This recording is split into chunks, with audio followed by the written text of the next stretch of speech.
La Fed qui, pour la première fois depuis le début de l'année, a baissé ses taux hier soir d'un quart de point. Évidemment, annonce saluée par les marchés, qui était très attendue. Isabelle Coupé-Soubeyran. À quoi faut-il s'attendre pour la suite ? La Fed était prudente sur la détente des taux parce que le niveau de l'inflation aux États-Unis est plus élevé qu'en Europe et les droits de douane de Donald Trump vont vraisemblablement peser et vont peser sur les prix et donc vraisemblablement alimenter l'inflation. Donc Jérôme Powell était forcément en difficulté, en train d'arbitrer entre ce qu'on observe aux États-Unis du côté de l'emploi, où il y a assez peu de création, et puis ce qu'il observe du côté de l'inflation avec des tensions qui restent latentes. Josette, une seconde, est-ce qu'on, juste ouvrir une parenthèse sur cette inflation, c'est ce qu'on dit tous depuis le Liberation Day, ça va être une politique inflationniste, est-ce qu'on le voit d'ores et déjà dans la hausse des prix américains ou pas, le coût de ces barrières douanières ?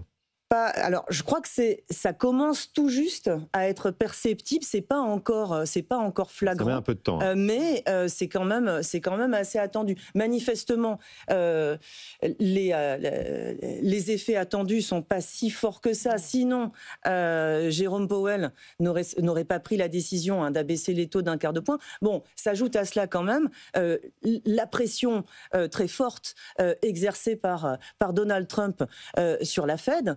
Ça, c'est vraiment c'est quelque chose qui pose question. Ça montre on va en parler de l'indépendance. La montée en puissance de l'autoritarisme dans ce qu'on pensait être la plus grande démocratie du monde.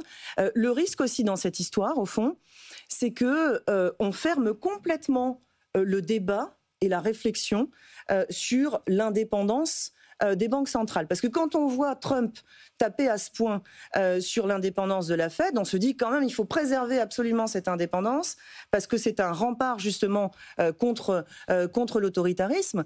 Mais d'un autre côté, alors, même si d'ailleurs l'indépendance, c'est vraiment à géométrie variable, ça dépend... C'est la question, vous anticipez la question suivante, est-ce que les banques centrales sont vraiment indépendantes ou il y a toujours des canaux de discussion, elles sont pas indépendantes sur leur mission, elles sont vraiment indépendantes au niveau des opérations, et puis certaines ont plus de comptes à rendre que d'autres. La Fed, en l'occurrence, a toujours eu plus de comptes à rendre au Sénat américain que la BCE, qui est dans un dialogue quand même un peu faiblard avec le Parlement européen. Donc tout ça est vraiment à géométrie variable. Mais il y a tout lieu en fait de continuer quand même à réfléchir aux modalités de gouvernance des banques centrales. Est-ce qu'elles servent le bien commun ? Alors est-ce que la Banque centrale américaine servirait mieux le bien commun si Trump prenait la main ? Je ne le crois pas.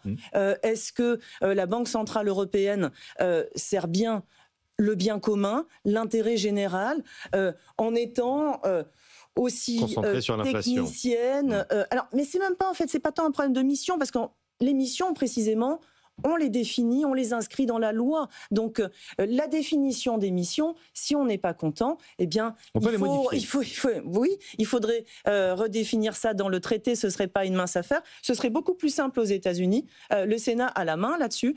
Si le Sénat veut tout à coup que la Fed investisse massivement dans la transition écologique, eh bien, ça pourrait se faire, en fait, quasiment du jour au lendemain. C'est vraiment pas le chemin que prend la Fed, mais c'est pour dire qu'en fait, le problème, c'est pas tant sur les missions, le problème porte plutôt sur le choix des instruments, la conduite des opérations. Tout ça, évidemment, porte sur des sujets techniques et amène un peu trop facilement à penser que, comme c'est technique, c'est pour des techniciens, c'est pas pour le citoyen, alors qu'en fait, eh bien, le citoyen devrait avoir son mot à dire sur cette histoire. Donc il faut continuer de réfléchir à la gouvernance des banques centrales, peut-être les ouvrir davantage sur la société civile. Et le risque, bien entendu, avec ce qui se passe aux États-Unis, c'est plutôt de dire, bon...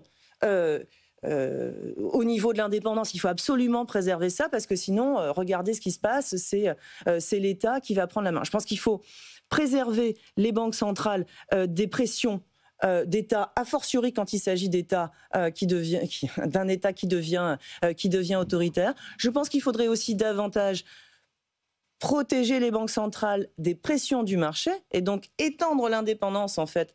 Qu'est-ce que ça veut dire, protéger les banques centrales de l'influence des marchés ? Ça veut dire qu'en fait, si vous voulez, quand même, les banques centrales agissent beaucoup dans l'intérêt des banques et des marchés financiers, pas tellement dans l'intérêt de l'économie dans son ensemble. À la tête des banques centrales, vous avez beaucoup d'anciens banquiers, d'anciens financiers. Et d'ailleurs, dans les statuts des banques centrales, c'est même une sorte de recommandation d'aller chercher l'expertise dans le secteur bancaire et pour financier. Le coup du financement, oui.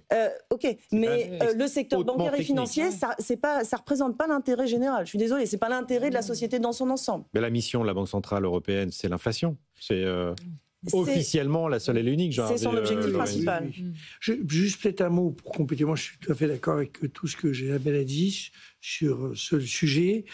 Maintenant, de manière plus appliquée à la période actuelle, je trouve que la Banque centrale européenne devrait être plus réactive, plus proche de la réalité de ce qu'est l'affaiblissement de la croissance majeure en Europe, qui ne peut pas redémarrer par une opération céleste, et qui a une inflation qui est assez faible. Donc on est dans une logique où elle devrait être beaucoup plus, j'allais dire, positive, peut-être se préparer à être de nouveau active en matière, j'allais dire, de défense des intérêts de telle ou telle entreprise. C'est compliqué, parce que tous ces pays ne sont pas tous sur la même longueur d'onde, mais je trouve que là, on est parti dans un conformisme absolu, et je suis, alors, sur le plan de ce que Isabelle a dit sur le choix, le fait que Christine Lagarde ne soit pas une financière au départ, elle n'est pas financière, c'est quand même une bonne nouvelle, mais ça la rend aussi un tout petit peu...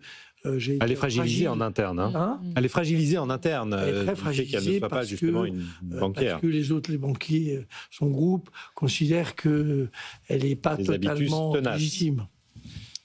François Villeroy de Galhau n'a pas écarté la possibilité de nouvelles baisses de la BCE. C'était vendredi dernier, il était l'invité de la matinale de BFM Business. À quoi il faut s'attendre en Europe, Anne-Sophie Alsif ? Je pense qu'on aura une banque centrale qui va rester en Europe très prudente, peut-être encore une baisse d'ici la fin de l'année, qui va se calquer par rapport à ce qui se passe aux États-Unis. Il va vraiment beaucoup regarder ce qui va se passer en Allemagne. Il y a une croissance qui est très faible, où en effet le nouveau chancelier a annoncé un plan de 700 milliards d'investissements. Donc là, en effet, on voit un pays qui est à fond dans le productif, et donc de voir est-ce que ça aura un impact inflationniste, même si on sait que là, on a une inflation qui est très faible avec l'aspect énergie qui est quand même totalement jugulé. Mais on voit que, à mon sens, il y a une prudence sur ça et aussi sur l'impact des droits de douane. Pour revenir quand même sur les droits de douane, il faut là aussi faire attention. Je me souviens quand il y a eu ce fameux jour, déjà on parlait d'une récession aux États-Unis. Liberation Day, le 2 avril 2025. Les acquis de croissance, il ne pouvait pas y avoir de récession aux États-Unis cette année. Aujourd'hui, ils sont à 5, 1,7, la dernière prévision du FMI. Donc on est très très loin. On a agité les peurs. On a agité tout à fait les peurs.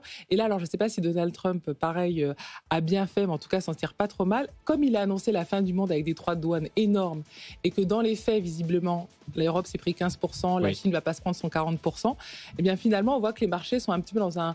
On a échappé au pire. Et donc, comme on a échappé au pire, finalement, c'est pas si grave. Et là, on voit que cette économie américaine, on s'attendait quand même à un effondrement. Alors, c'est vrai, moins d'investissement que s'il n'y avait pas eu ça, et moins de croissance. Ils étaient à plus de 3, là, ils sont à 1,5, 1,9, donc quasiment moins, une croissance divisée par 2. Mais on n'est pas du tout sur un scénario d'effondrement de la croissance américaine. Et donc, ça va être tout le pari de Donald Trump, notamment pour les élections qui vont arriver, en disant, regardez, on a annoncé la fin du monde, et je tiens avec, certes, on attend une augmentation de l'inflation, mais quand vous regardez Jackson Hole, je sais pas, donc on a pu voir les données, on est sur une cible à 2%. Donc on n'est pas du tout sur une prévision même à 2026-2027 d'explosion de l'inflation due aux droits de douane. Pour nous, juste dernier mot, mais pour très rapidement, mais pour nos téléspectateurs, auditeurs, etc. Je rappelle juste que quand Carter cède la place à Reagan, l'inflation aux États-Unis est entre 15 et 16%. Ouais. Donc c'est vrai qu'on est terrorisé parce qu'on va passer à 2,5. Allez.